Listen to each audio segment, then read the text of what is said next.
Hey everyone, this is Dane Dormio. Thanks for joining us on the Chai Tea Tai Chi web show. I'm glad to be here with my great buddy Andrew Brown. How's it going, Andrew? All right, today.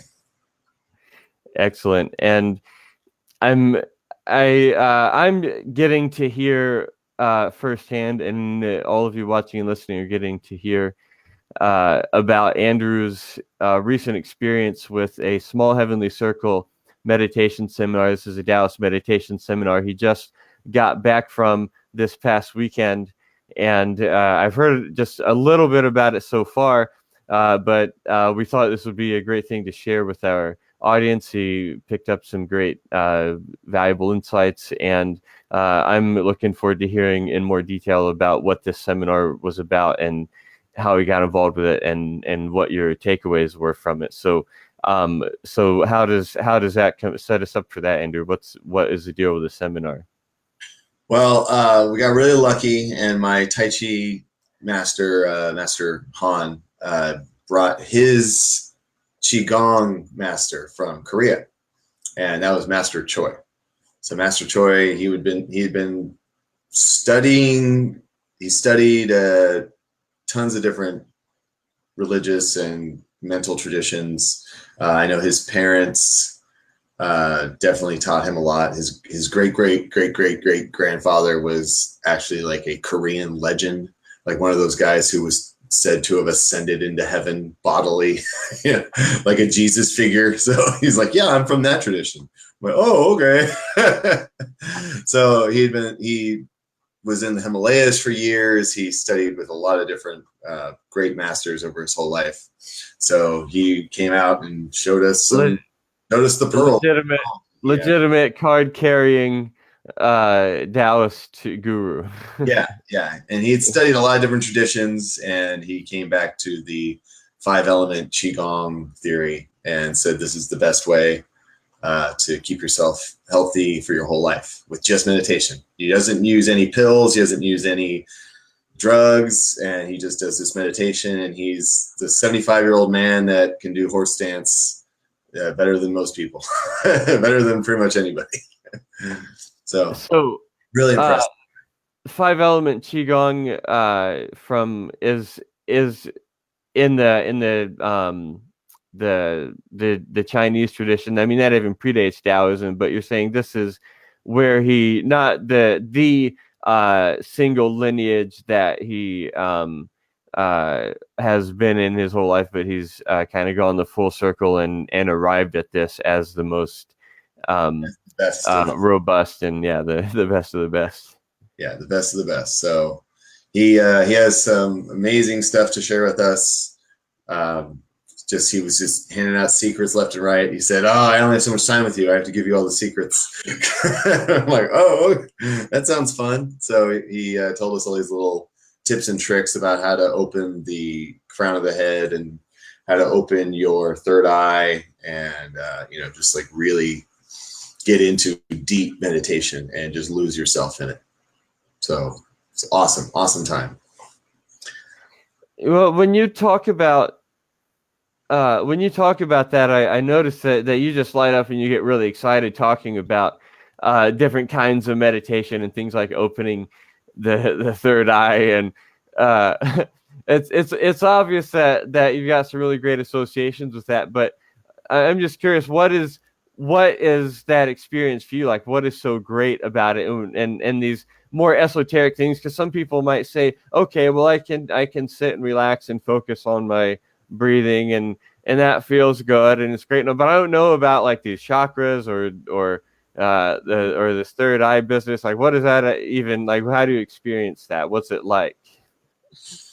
Well, I would not be, I wouldn't be comfortable claiming that I've opened my third eye. I met Master Choi brought along one of his students, Dr. Well, Kim. I mean, the meditation, the meditation that has those effects. Like, what is that meditation like? What is it like? You basically okay, so you sit And, in and how Zohar. do you and how do you notice the difference? How do you notice the difference of that from just any other kind of meditation? Oh, okay. Huge. Yeah, the biggest difference is your body heat.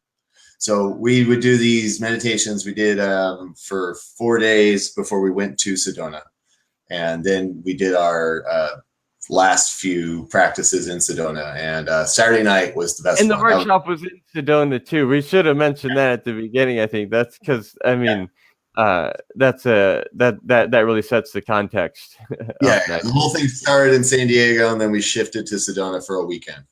Right. And Yeah. So uh, powerful yeah, places. Saturday night was like the crown achievement of the whole seminar for me. It was an hour and 40 minutes of meditation, and it just felt like maybe 15 minutes. You know, like it didn't feel that long. You just kept going, and you just kept focusing. I was able to actually maintain focus on one idea for like 90% of the entire practice, which was And pretty you impressive because that was the first time I'd been able to focus and not lose my focus at all, and not like try almost fall asleep. You know, there was a few times when I was doing the meditation, get so relaxed that I almost pass out. And you know, while standing up, you just almost fall asleep. It's a curious feeling actually to get woken up by your body going, "Whoa, don't fall on your face." but so you notice a really deep state of meditation, which sounds like you were in some delta or theta waves, like really deep meditative states with that, and to where time you experience a sensation of timelessness, yeah, and focus on the single thing, and also body heat.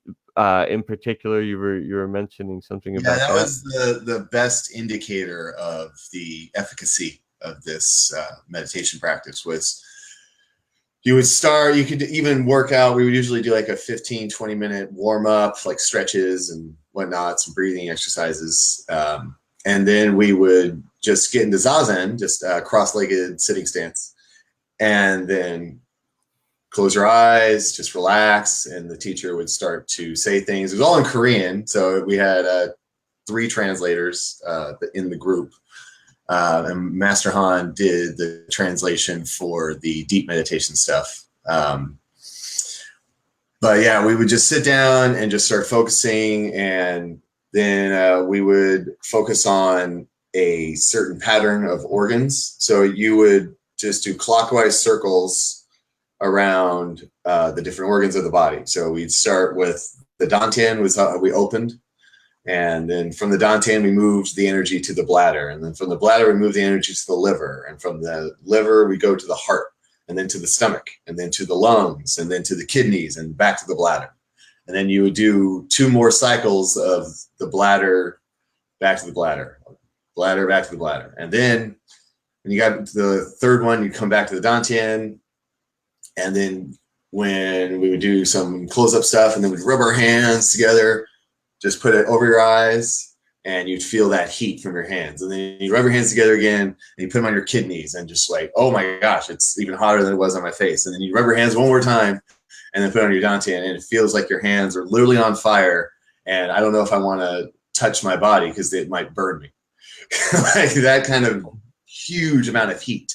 And I was blown away by how hot my hands got. And I was like, oh my gosh, am I hurting my hands by doing this now? It was very impressive meditation. So you were guided in putting your focus on certain internal organs or locations in the body, and you noticed really intense heat sensations, um, and so that really gives me an idea of like what the was going on for you while you were undergoing the experience, and that uh is the kind of thing that I think a lot of people would love to be able to have the experience to achieve really powerful results, noticeable like results, unambiguous results from their meditation practice, where okay, you actually feel something happening, and you know that it's working because it's obvious. And a lot of people, I think, have who meditate are would like to have that kind of experience. And I think it's also great to note that just because you don't have that kind of thing happen when meditating, it doesn't mean that you're doing it wrong or that it's not good for you.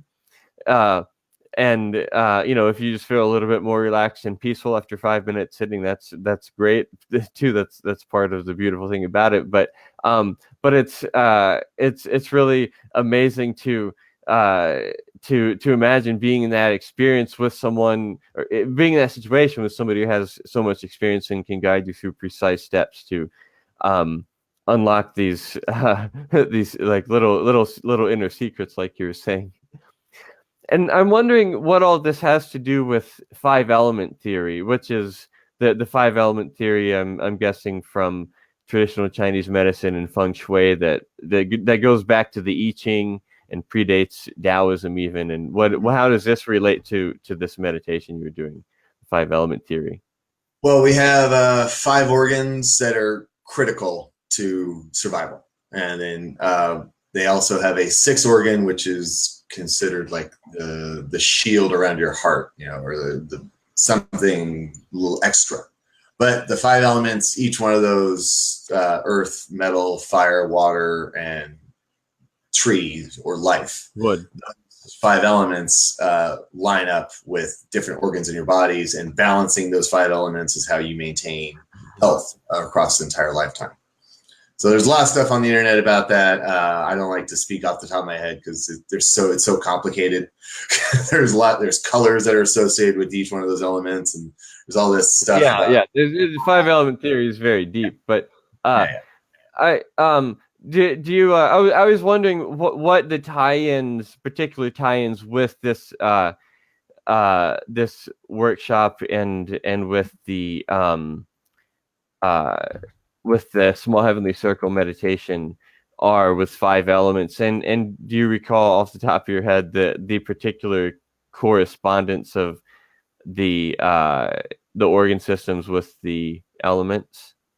well, I know that the metal is associated with the lungs. You get, and metal is also associated with white. So they said Dr. Kim was the student, and all he had to do was touch my wrist, hear my heartbeat, and he was able to diagnose four medical conditions I've been dealing with. One of them, my neck and shoulder muscles have been a little too tight, and they've been bothering me. I've had to get a lot of massage to deal with that. And he was like, "Oh, your shoulders been bothering you." I'm like, "Yeah, my shoulders been bothering me just by hearing my heartbeat." And then and he said, "Oh, you're quick to anger." I'm like, "Oh, am I?" And then people say, "Yeah, you're kind of quick to anger." I'm like, "Really? Okay." And then he said, "My lungs are the weakest organ in my body. Of all the organs in my body, my lungs are the thing I need to focus on most to really build them up." And so, yeah, they associate all those. He said it's like feeling the pulse and really feeling that energy of the body is how he can just tell you what's wrong with you just by doing that, just by a touch. Yeah. But even then, And you're talking about feeling your pulse in your wrist with his fingertips? yeah, just three fingertips on the wrist, and he just sat there and felt it and heard it in himself, and then was like, "Okay, you have these few issues. These are the issues you need to focus on, and here's ways you can focus on them, and here's ways you can heal yourself." And then he said, "Oh, I'm really glad that you're doing this meditation, because just doing the meditation over and over and over, you're going to heal these problems." I was like, okay. So the five element theory of it all, it comes back to associating those elements with the organs, and associating those colors with practices and different foods, and wearing certain colors of clothing, and doing all these weird other things that they tell you to do. But And yeah. how about the other four? Do you call the other four elements and organ associations? I don't recall all of them. I'm pretty sure fire is the heart, and water is like the stomach. Like I said, I don't remember those associations exactly, but the five elements, about the great thing about the five elements is you can use each one of those elements as a source of energy. So when you go meditate out in the field, you feel the earth. You're putting your hands down while you're focusing on your meditation, and you can feel the earth. You can feel the earth energy coming into your palm because you have these energy gates in your palms and your heel and your feet, in your head and on the top of your head and at the sacrum. So you have all these different energy channels, and pointing those energy channels at the different element will associate your meditation with that element and will bring that feeling. One of the things we did was tree meditation, where we stood in front of a pine tree and we would up and down in our stance and just moving our hands up and down with it. And then, it's weird, but you start to feel tingles in your hands. You start to feel tingles in your feet from the earth. And then you just fall deep into meditation, and it's pretty cool. So are you talking about just standing under the tree while you do this, or are you actually like moving along the tree and kind of interacting with this energy? Stand in front of the tree and put your hands like around the trunk, and then you do the meditation. It's a bit of moving qigong, and then you just with like and kind of associate yourself with the tree, and you start to feel like, oh, I'm just a tree too. I'm just this this standing posture. I'm just holding it, and then it was really it was. That's really great. That's so great to me on so many levels. Because for one thing, we got a bunch of pine trees right outside here. I actually would love to do that. And I mean, I've known been aware of for a while the association with of evergreens in general being good environments for qigong practice, and so I love the idea of actually interacting with the tree directly in your qigong practice, and becoming more grounded and allowing in the wood energy as well as the earth energy. And I mean, in the tree, I mean, in the connections of the tree, and human being the bridge between heaven and earth, and going back to a little bit of Taoist cosmology, a tree is a bridge between heaven and earth. It's got its roots down in the ground, it's got its solar panel panoply out, and so a tree is a great image for many qigong meditations. That's very, very beautiful and inspiring. We're gonna go outside and do that today after we get done here. So functionally, from a functional perspective, you got some meditation practices from this workshop. If my understanding is correct, one question is, so were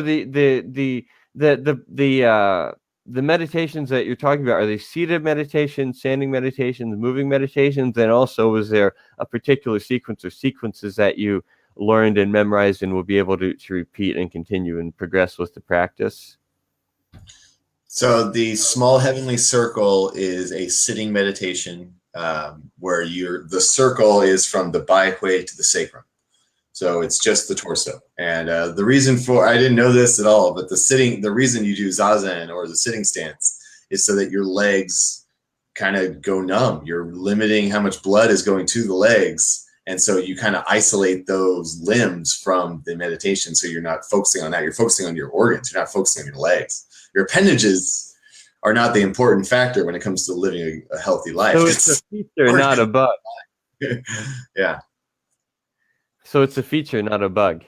Yeah, that's right. Yeah. That your legs fall asleep. Great. Your legs do fall asleep. And actually, after the meditation, we would always do, you click the ball of your foot together. Click those together 100 times. And then you would slap the middle of your foot on both sides 100 times. And then you would massage your legs to get all. Say there's no place like home. There's no place like home. Yeah, no place like home. Yeah, you do it 100 times, so not 3 times. And then, so that was the small circle, and so just focusing on the torso and focusing on the organs and getting that cycle. Very impressive. So clockwise circles on the organ, and then you inhale, exhale, and then you can massage the organ with energy. And it took a whole week. Like the first few times I was like, okay, I don't really feel anything, just whatever. And then by Saturday night, I was like, oh, oh, oh. Like I can feel it. I feel this massage. It's weird. So it was pretty cool. Yeah. So So meditation's always been a tough thing for me because I'm like, why are you doing this? What's the big deal? Like, just stand here and don't do anything. Okay. And then your mind just floats away. Okay. But then it's 20 minutes later and then you're done and nothing really happened. But this was, 15, 20 minutes of just doing these basic movements. And then you're like, oh my gosh, I am so hot. I am energized. I feel great. And I don't need to sleep. And then at all. Like I could reduce. I only had 4 or 5 hours of sleep each night during this whole week, and I was like, that's all I need. I feel perfectly fine. No fatigue, no problems. And I was like, oh. And I found out a long time ago that my Master Han, that he only sleeps about 3 to 4 hours a night, but he also meditates 3 to 4 hours a day. And combining those two things, I can really understand why he doesn't need much sleep at all. Because being in a meditative state is kind of like rejuvenating your body. Just if you're sitting in that state, once you get that hot body, they would say, okay, take your thumb, put it at the base of your right thumb, base of your left ring finger, and then relax the hands and then touch your thumb to your ring finger on the left hand and just sit quietly and don't do anything, don't move. And that heat would stay and you would just feel good and you would go deep into your meditation. And so he does the small circle meditation for like a good 20, 30 minutes. And then he just holds his hand there in posture and sits with no back support, but you just stop needing it. Your body just eventually gets to the point where you don't feel the pain of your hips and your back and you're holding your posture. It just goes away and you feel like you're supported by your energy, which is pretty cool. So even a techie nerd guy like you is able to get very direct results with this. I can definitely believe though about the less of a need for sleep, because I've certainly noticed just since I started practicing qigong and tai chi, and the more I practice qigong in general, that I need less sleep overall. And there's what was it about? Oh, you mentioned the small heavenly circle meditation is a seated meditation, and is this a thing? Is this something that you'll do daily, and that you'll be able to continue to do and continue to progress with? Yes, definitely. And I'm really lucky because I have a good teacher that I go to every week. So he'll be able to correct any stuff I'm doing wrong and answer any questions I have. But yes, it was so simple to learn that just 1 week of, with Master Choi is all you need to really get it into your head. And you could just do it for years and then see him again a few years. And he'd be like, oh, you're a much better practitioner than you were the first week. So let me teach you more things. So for the last 20 years or so, he hasn't been teaching anybody who wasn't a 10+ year meditator. He's like, I don't bother with beginners anymore. There's so many teachers out there that can get people started. And then I only deal with people who are serious practitioners. So I think he said he was open to the public from 1991 to 1994. And then he's just like, it's just not worth my time to sit with these beginners because there's so many tiny things that you have to build up. But by the time you've been doing it 10 years, then I can really help you. He was like above that level where, anyone can teach you. So he was far above that. So a teacher of teachers, that was the kind of teacher I had. So I love that. Yeah. And one of the other things I really wanted to hit and mention was this walking meditation he taught us. So we did a bunch of hikes. We were in Sedona, of course. So we did a few hikes. And he said, take your left. So left is yin, or left is yang, right is yin. So for a man, you put the left on your dantian and then the right on top of it. For a woman, right on their dantian, then the left on top of that. So you put that together. And then as you walk, you take 3 steps with an inhale. So left foot steps, inhale, right foot, left foot, and then you finish the inhale.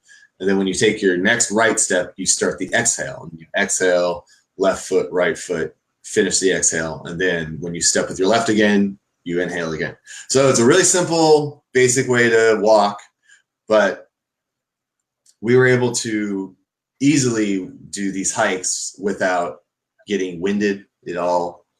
He said once you've been practicing this for a few years, you get to the point where you can, go and walk anywhere, and you're not going to get that winded feeling that a lot of people get. I've heard it many times when going up and down the stairs with some coworkers. They're just like, by the time they get to the top, and that's a physical thing, but it's also not breath control, not controlling their breath with their steps and with their movement. So this is a simple walking meditation you can do for 10 hours or 10 minutes. Yeah. I love it. Yeah, with that breathing thing in particular, I've come up with the saying, people get out of breath, so and then they have to get called off. I say, well, get ahead with your breathing, breathe ahead. Mm-hmm. In other words, if you when you begin to breathe more than you feel like you are going to need to, that's part of breath control, so that as soon as you start, if you're jogging, say, as soon as you start jogging, you start breathing more. Mm-hmm. Yeah. Big, full, long, slow breaths, and just keep doing that. And as long as you're going, and it will greatly extend the length of the duration before you get out of breath. And Wim Hof teaches some simple things like that, like just do a whole bunch, just first sitting still, do a whole bunch of deep, fast breaths, just like basically prime your body with a bunch of oxygen, get your oxygen stored up. Yeah. And then hold your breath, and see how many push-ups you can do with your breath held, and it'll be like an outrageous amount compared to what you would ordinarily be able, how many you'd be able to do without holding, by holding your breath normally. If you didn't store up, so your body effectively, you're able to store up oxygen by breathing ahead of what you need. It's great. As long as that oxygen in your blood. Okay. Yeah. So this whole week-long seminar, you got to experience an authentic Taoist sage, and learn this very simple to learn, at least for where you are. He only works with 10+ year experienced meditators after all. But the simple, easy meditation involving the major the macrocosmic orbit and the five element theory from traditional Chinese medicine, that you're able to practice and get immediate results. You'll do it every day. And be able to continue to progress.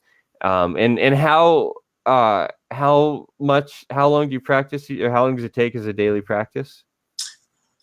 It doesn't take that much time. It's really, I'd say maybe 15 to 20 minutes of actual conscious, you have to do these things. And then once you finish those things, you just put your hands together in that position and relax. And then you can do that as long as you want. So I asked Dr. Kim about this, and I asked him, okay, so how many hours have you done this, or how long have you done this at the most time? He said, and I said, about 3 hours. He said, yeah, 3 hours without getting up, without moving. That was the longest I ever did.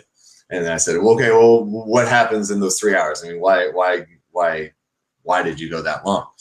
And he said, well, after I finish the motion and get my body really hot, then I sit in the stance and just hold. And I kept focusing on the cycle from inhaling, and you're bringing the chi up your spine, up to the third eye, and then you exhale and the chi falls down back to the sacrum, and then you just keep focusing on that cycle. So he said I focused on that for a while, and then I started losing. I stopped thinking about it, and it was just happening. And then my third eye opened, and I saw mountains, and I flew over the mountains. I went through a gate, and then I saw my past life. Like, oh, that's what happened to you. So it takes 3 hours and a few years, and then you'll start to see your past lives, I guess. I don't know. That's it's one of the things that can happen. huh? It's one of the things that can happen. That is one of the things that can happen in very deep meditative states, or in dream states, or in Yeah. various ways of accessing that. But that is one of the things that can happen. Absolutely. Yeah. So when Not he guaranteed to happen for story, like, anybody. all right, I'm sold. I just want to. I'll keep working on it. I'll keep working. I'm not gonna quit just because the teacher's gone. So it's something really easy that if you learn this sequence, it's easy to remember. It's not hard. You just gotta spend a week or so doing it, and then you'll be okay. I am a master of this sequence, and I can do it without anyone else telling me what to do. So that's pretty much what you got to get to. You got to get to the point where you can do it on your own with any practice, right? But because that's the only way you're going to get better at it. If you always need your teacher, you're never going to be any good because you're not going to make any progress without someone standing next to you. So you have to be able to make progress on your own. And he gave us that ability. So now I can start working. And he did request, Master Shoya did request that we come out to Korea next year. So Master Han's going to try and put together a trip, and we're going to all go out to Korea and do another seminar next year. So he said, by then you got to be good. So I got to know this stuff by next year so well that I don't need him at all to tell me what to do. Yeah. Right. The seed is planted. Future visits are scheduled. So this experience included the full gamut: sitting meditation, standing meditation, walking meditation, and sleeping meditation. He said you start the cycle before you go to sleep. Just do it for about a minute or two, and then your body will just keep doing the cycle while you sleep. So we got a good amount of practice. Also lying down.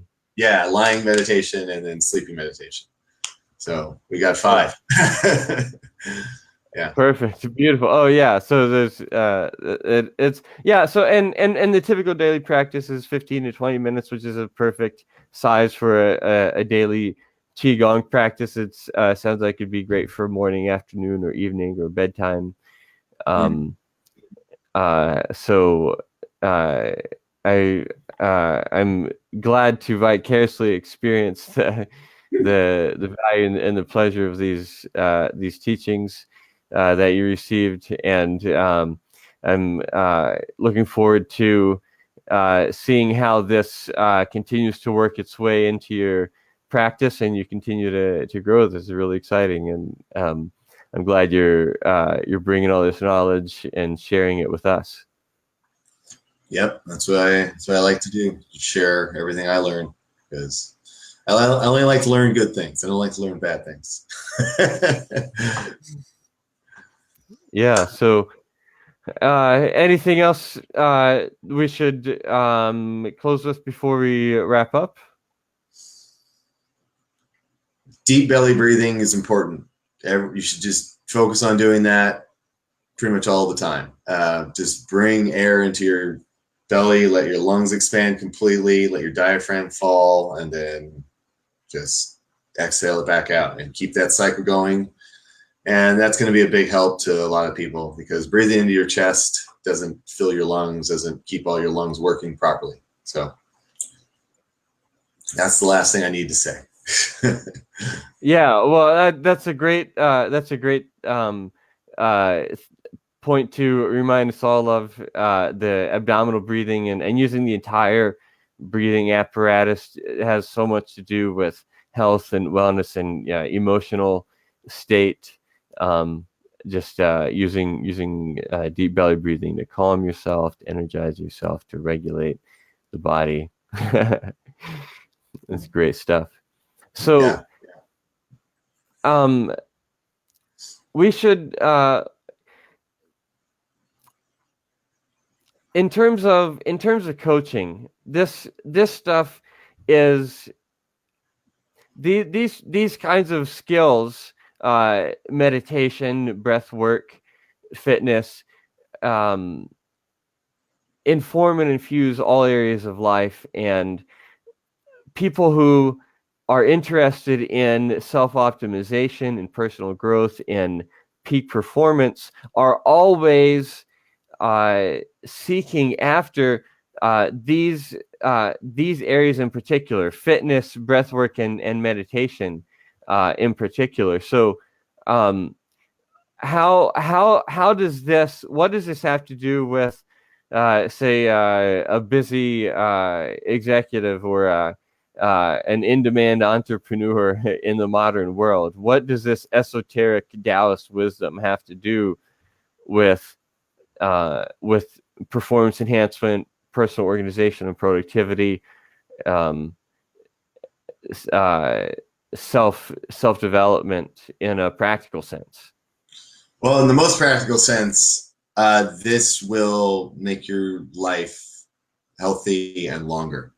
You'll be healthier for longer, and you will live longer just by doing these kind of practices. You don't need a lot of medicine once you start doing this. Basically, just ginseng pills and maybe some, and just focus on eating clean food and a good diet instead of having to deal with all the pharmaceutical stuff.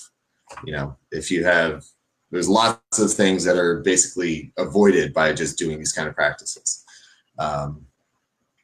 Secondarily, it's focus and mental acuity. When you meditate a lot or have a consistent meditation practice, a lot of stress that most people see and feel kind of fades away from your life, and you start to just live in the moment. You live in the now because you sit with this constant doing these practices daily. You notice the every millisecond, especially when you're like in an odd position or you're beginning to feel this stance that you're supposed to hold for 30 minutes. Hold a stance for an hour and really tell me that it's easy. It's every one of my students, I just tell them to hold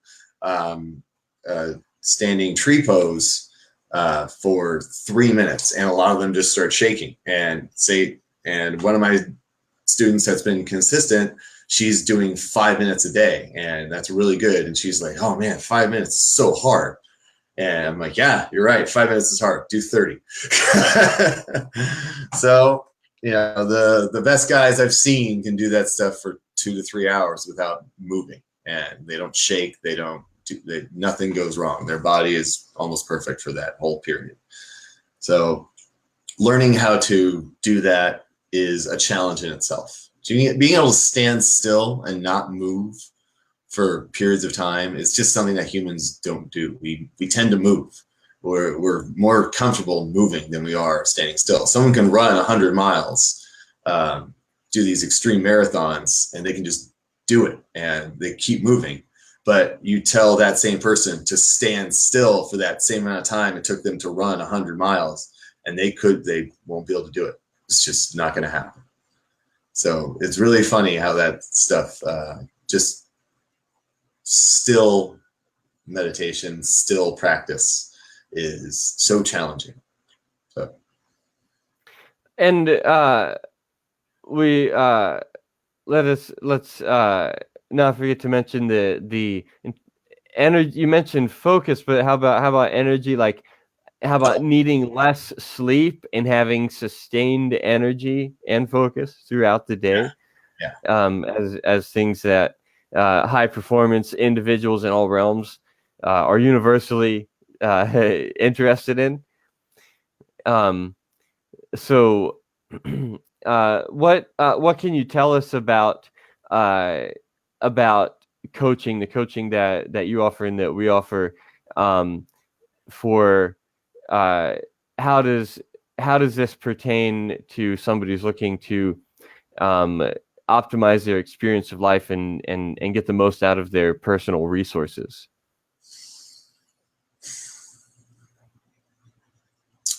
Well, I would have to say mostly that when you take on these practices and you take them seriously, and you work with your teacher 10%, and then 90% of of the time you're working alone, and you got to focus on your own practice and keep yourself motivated. Just that dedication, just that discipline will improve, you know, everything in your life. I haven't seen one aspect of my life that hasn't been improved by Tai Chi and martial arts and meditation. Everything else is benefits. You know, it raises all the waters. All the waters rise up when you do one thing really well. So we teach this stuff. We do online teaching, and then we also do in-person teaching. I'm really focusing on doing my, weekly charity work where I teach classes for free, and I bring whoever wants to comes and learns. And then I really want to find a few good students that are serious and will be disciplined, and I can work with consistently and really raise them up a few levels. And once I raise them a few levels, even if somehow we break apart and they go their way and I go my way, they'll be able to find another teacher to help them go a few more levels while also working on their own. They won't necessarily need someone always with them, consistently seeing them every week to make sure they're doing their stuff, because they're going to realize how beneficial it is and just do it without anyone telling them what to do. And right, it's about lighting the spark and instilling self-sufficiency in one's practice. You're learn as much as you can from as many teachers as you can, and have your own robust daily practice. These are both essential components for for the work that we do. So